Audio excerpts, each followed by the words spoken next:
Hey, welcome to Man Kitchen Recipes. I am Kevin, and today I'm going to do something I hardly ever do. I'm going to cook inside today. I've got something I got to make, but I got to do it inside. I mean, I could, I guess, do it on my Blackstone burner, but I'm just going to do it inside, even though it is an absolutely beautiful day today. We are having winter weather. We've got some snow in the mountains that way. Got our trees all red right there. I'll probably show you that right there. And like I said, I'm cooking inside today. What I'm going to cook for you today is I'm going to show you how I make some green chili. We're in New Mexico, right? So I'm going to show you how we make green chili stew. Now, traditionally, it's made with pork. I'm going to make it with beef today. All beef. Usually, you'll use a chicken stock or a vegetable stock. I'm using beef stock, and it's really delicious this way too. It's just not traditional.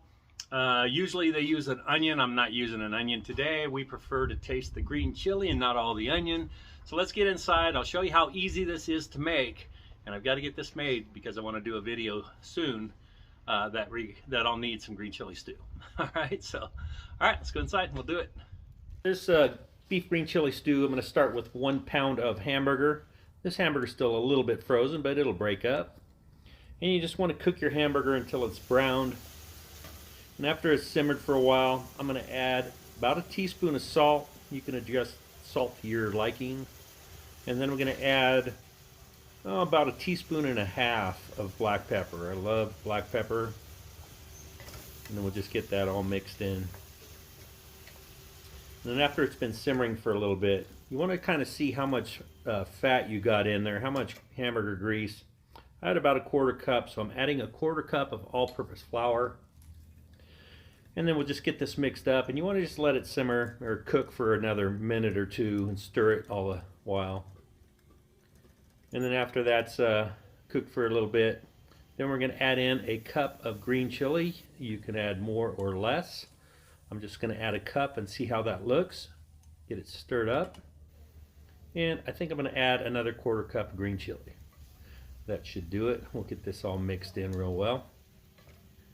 Okay, now here's where I'm going to start adding the beef broth. I've got a 6-cup box of beef broth, and I'm going to start with about 1 cup of beef broth, and this is going to start making the roux, thickening it up, stir it up, and then I'm going to add about another cup, and then once I get that in there, now I'm going to stir this up, and I'm going to let this simmer just for a few minutes, maybe 5 minutes, and then I'll turn the fire off. In the meantime, I got to get my potatoes ready, so I'm using this Roto potato peeler. Link is below. This thing is so handy. I hate peeling potatoes. So now I'm going to cut these potatoes into about a little over 1/4 inch wide, just like that. And then once I got that, I'm going to get this handy dandy kitchen gadget where I'm going to dice all these potatoes in some perfect little squares. And I love using this thing for cutting potatoes as well. You can cut them by hand if you want, but this makes it so much easier. I mean, really, look at this. There you go.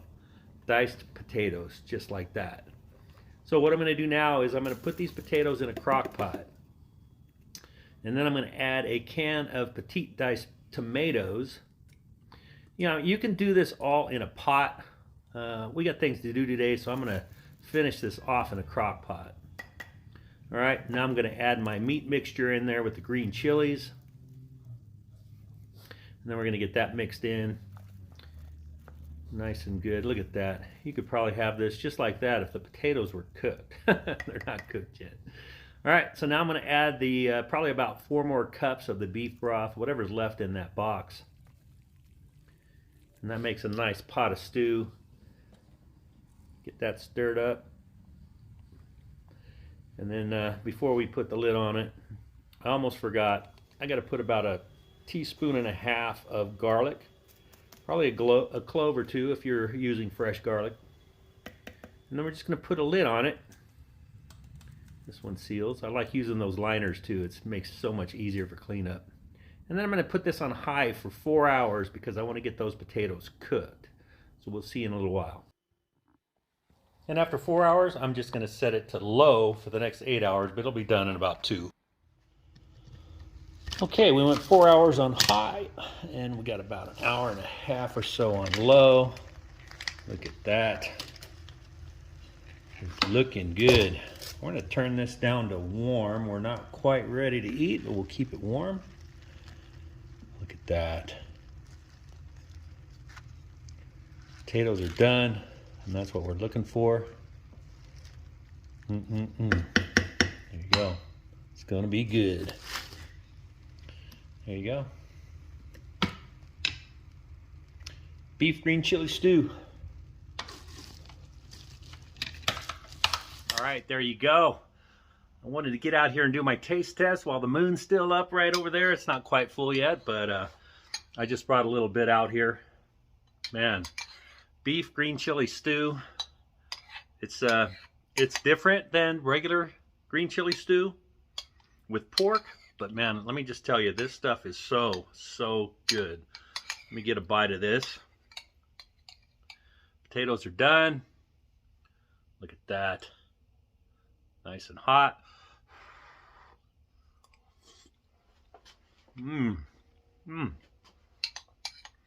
If you've never had green chili stew before, you got to try it. You can use the canned green chilies. It doesn't matter. They don't have to be fresh. If you can get the canned, if you can get the large can, you know, one large can, it'll probably make a batch. It is so good. I can't say enough about it. We love it here. It's not the only time I've made it. So good. All right, well, hey, if you've ever had green chili stew, I mean, there's different recipes. You can put cumin and all kinds of different oregano and different spices in these. I like it just like this. Added the garlic, added the salt and pepper. That's about, to me, that's all it needs, because you got that green chili in there. We don't normally put onion in ours. Like I said, we like the green chili taste. We don't want to be eating onions with our green chilies in our soup or in our stew. It is so good. Anyway, if you've ever tried it before, leave me a comment below. Let me know how you've had it, if you liked it. Making it at home, you can make it as spicy or not spicy as you want. This is a medium heat. It's perfect for us. We love it like that. We love the flavor of the green chili. And hey, thanks for stopping by. Again, leave me a comment. What do you think about this? Green chili stew with beef instead of pork.